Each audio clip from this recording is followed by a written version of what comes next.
लगता है पाकिस्तान भी योगी आदित्यनाथ जी को फॉलो करने लग गया है। जी हाँ, योगी आदित्यनाथ जी ने जिस प्रकार से भारत में इलाहाबाद का नाम प्रयागराज किया, फैजाबाद का अयोध्या किया, इस प्रकार से कई और शहरों के नाम बदले, उसी प्रकार से अब पाकिस्तान भी अपने यहाँ शहरों के नाम, जगहों के नाम चेंज करते जा रहा है। यहाँ पर इंटरेस्टिंग बात यह है कि भारत में मुस्लिम नाम को हटाकर हिंदू नाम लाया जा रहा है। ठीक वैसा ही पैटर्न पाकिस्तान में भी हो रहा है। मतलब पाकिस्तान में भी मुस्लिम नाम को हटाकर हिंदू नाम लाया जा रहा है। लाहौर में इस्लामपुरा को वापस कृष्णा नगर किया जा रहा है। बाबरी मस्जिद चौक को वापस जैन मंदिर चौक किया जा रहा है। और एक पूरी लिस्ट है, जैसे कि राम गली, लक्ष्मी चौक, भगवानपुरा। यानी इंडिया में हिंदू नाम लाने की होड़ है, ये तो समझ में आता है। लेकिन पाकिस्तान में भी हिंदू नाम वापस लाने की होड़ मच गई है। लेकिन भारत में नाम चेंज करने की वजह और पाकिस्तान में नाम चेंज करने की वजह दोनों बिल्कुल अलग अलग है।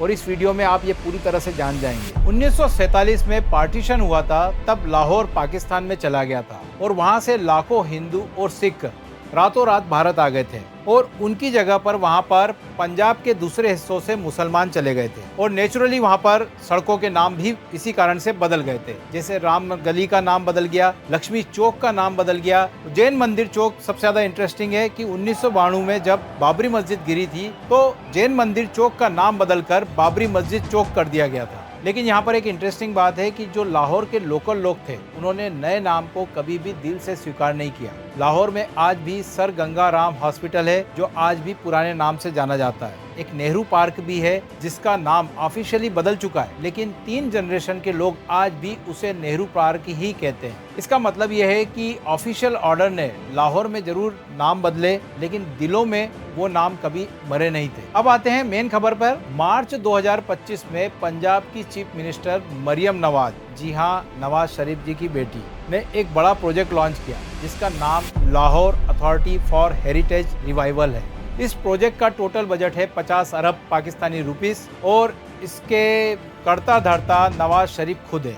मरियम नवाज के इस प्रोजेक्ट के तहत लाहौर के देहली गेट, तक्सली गेट, मोची गेट जैसे कई हिस्टोरिक दरवाजे जो लाहौर में है, उनको रिस्टोर करा जाएगा। इसके अलावा वहां के अनारकली बाजार को भी रिवाइव किया जाएगा और सारे प्री पार्टीशन वाले नाम को वापस लाया जाएगा। और ये काम सिर्फ कागज पे नहीं हो रहा है, बल्कि कई सारे नाम ऑफिशियली चेंज भी कर दिए गए। अब लाहौर का इस्लामपुरा वापस से कृष्णा नगर हो गया है। बाबरी मस्जिद चौक अब वापस जैन मंदिर चौक हो गया है। सुन्नत नगर वापस से संत नगर हो गया है। मौलाना जफर अली खान चौक वापस से लक्ष्मी चौक बन गया है। अल्लामा इकबाल रोड वापस से जेल रोड बन चुका है। अब इस पैटर्न को देखकर लोगों के मन में एक सवाल उठता है कि क्या लाहौर योगी मॉडल को फॉलो कर रहा है? ऊपर से देखने पर तो दोनों चीजें एक जैसी लगती है, क्योंकि दोनों तरफ नाम बदल रहे हैं। लेकिन अगर गहराई में जाएंगे तो इनका मकसद बिल्कुल अलग अलग नजर आएगा। अगर हम इंडिया की तरफ देखें तो योगी जी के नाम बदलने के पीछे एक आइडियोलॉजिकल आर्ग्यूमेंट है। योगी जी का इसके पीछे कहना यह है कि मुगल और ब्रिटिश काल के थोपे गए नाम को हम आज क्यों जारी रखें। कुल मिलाकर योगी जी का एकमात्र मकसद है कि भारत के प्राचीन काल के गौरव को वापस से स्थापित किया जाए। वहीं अगर हम पाकिस्तान की तरफ देखते हैं तो लाहौर में जो हो रहा है वो आइडियोलॉजी नहीं है, बल्कि शुद्ध इकोनॉमिक्स है। नवाज शरीफ की पार्टी PMLN एक बिजनेस माइंडेड पार्टी है। ये आइडियोलॉजिकल ड्रिवन पार्टी नहीं है। और इस बिजनेस माइंडेड पार्टी की नाम चेंज करने की वजह बहुत प्रैक्टिकल है। वो वजह है टूरिज्म और इंटरनेशनल इमेज। पाकिस्तान को एक बात समझ में आ गई है कि सिर्फ इस्लामिक आइडेंटिटी पर टिके रहने से ही दुनिया के टूरिस्ट उसके पास नहीं आएंगे। उन्हें लाहौर को एक ग्लोबल हेरिटेज सिटी बनाना था। जैसे यूरोप के शहर अपनी पुरानी हेरिटेज, पुरानी बिल्डिंग और पुराने नामों को प्रिजर्व करते हैं, वैसा ही वो लाहौर में करना चाह रहे हैं। तो इस प्रकार से पाकिस्तान में और भारत में दोनों में नाम चेंज करने की डायरेक्शन अपोजिट है, लेकिन दोनों की पॉलिटिक्स एक जैसी दिखती है। लेकिन यहाँ पर एक और सवाल है कि भारत में जिस प्रकार से नाम चेंज किए तो विरोध हुआ, लेकिन पाकिस्तान में हिंदू नाम वापस लाए जा रहे हैं, लेकिन फिर भी उसके बावजूद वहाँ पर कोई प्रोटेस्ट नहीं हो रहा है। इसका जवाब भी लाहौर के पार्टीशन के इतिहास में है। कराची के इंस्टीट्यूट ऑफ बिजनेस एडमिनिस्ट्रेशन के हिस्टोरियन याकूब खान बंगश कहते हैं कि लाहौर में जो माइग्रेशन हुआ है वो आइडियोलॉजिकल माइग्रेशन नहीं था। पाकिस्तान के इतिहासकार ये भी बताते हैं कि यूपी बिहार के जो एलिट मुस्लिम थे वो सब कराची गए थे और कराची जाने वाले मुस्लिम आइडियोलॉजिकल ड्रिवन थे।